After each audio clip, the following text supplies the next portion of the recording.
नमस्कार दोस्तों, हरे कृष्णा। कैसे हैं आप लोग? उम्मीद करती हूँ आप लोग बहुत अच्छे होंगे। दोस्तों, आजकल पितृपक्ष चल रहे हैं और जैसा कि हमें पता है कि पितृपक्ष में हम सब अपने पितरों के लिए कुछ न कुछ करते हैं, दान पुण्य करते हैं। तो वैसे तो बहुत सारी कथाएं प्रचलित हैं, लेकिन आइए जानते हैं विशेष कारण क्या है।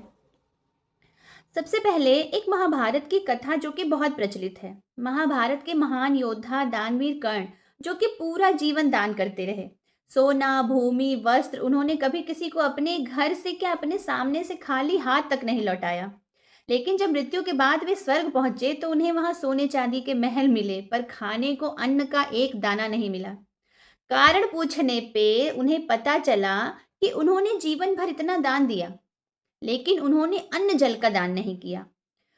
तब कर्ण ने प्रार्थना की और उन्होंने ये प्रार्थना की कि उन्हें धरती पर लौटने का मौका दिया जाए। फिर उन्हें धरती पर लौटने का मौका मिला। उन्होंने 16 दिन तक मृत्यु लोक में, यानी कि धरती लोक पे रहकर अपने पितरों का श्राद्ध किया और उन्होंने खूब सारा अन्न जल का दान किया। तभी से पितृपक्ष आरंभ हुआ और तभी से ये 16 दिन पितृपक्ष के दिन कहलाए। अब आइए जानते हैं आखिर पितृपक्ष का धार्मिक आध्यात्मिक कारण क्या है। शास्त्र कहते हैं कि जब सूर्य कन्या राशि में प्रवेश करता है तब यमराज अपने द्वार खोल देते हैं। इस समय पितरों की आत्माएं धरती पर आती हैं और अपने वंशजों से तर्पण और अन्न की प्रतीक्षा करती हैं। जो व्यक्ति श्रद्धा से श्राद्ध करता है उसके पितर तृप्त होकर आशीर्वाद देते हैं और घर परिवार में सुख समृद्धि बनी रहती है। वैज्ञानिक कारण ये है कि पितृपक्ष सिर्फ आस्था नहीं बल्कि विज्ञान से भी जुड़ा हुआ है। ये समय है ऋतु परिवर्तन का। बहुत तेज हम लोग देख रहे हैं, बहुत तेज मौसम परिवर्तित हो रहा है। बरसात खत्म होने को है, शरद ऋतु शुरू होने को है। पाचन शक्ति कमजोर रहती है इस समय पे। हल्का भोजन और तर्पण इसी कारण रखा गया है कि हम हल्का भोजन करेंगे और बाकी बचा हुआ जो भी भोजन है वो हम अपने आसपास यानी कि जानवरों को खिलाएंगे, गौ माता को खिलाएंगे, कुत्ते को दान करेंगे और साथ ही साथ पक्षियों को देंगे, कौवा को देंगे। इसीलिए कौवा, गाय और कुत्ते को हमारे यहाँ दान का विशेष महत्व है। तर्पण यानी जल अर्पण करने से नदियों और जल स्रोतों की शुद्धि होती है, पर्यावरण संतुलित रहता है।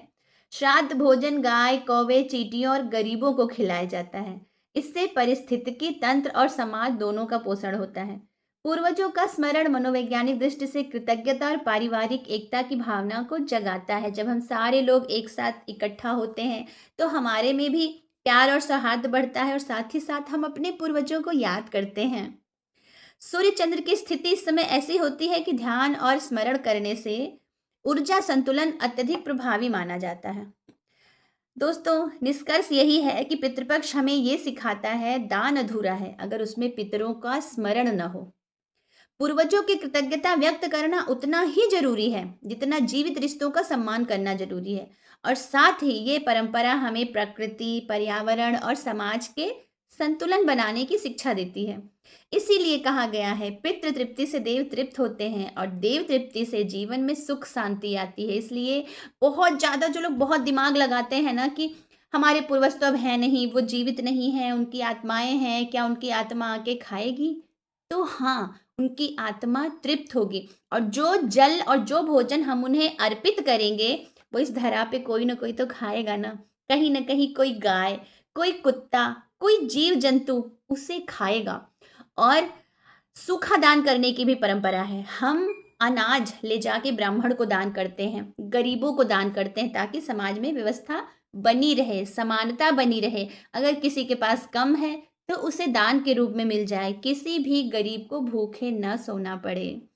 तो दिमाग मत लगाइए कि हम क्यों करें, हम तो बहुत ज़्यादा शिक्षित हो गए। नहीं, अगर हम शिक्षित हो गए हैं तो हमें हर चीज़ का आध्यात्मिक कारण और वैज्ञानिक कारण जरूर ढूंढना चाहिए और फिर उसके बाद करना चाहिए।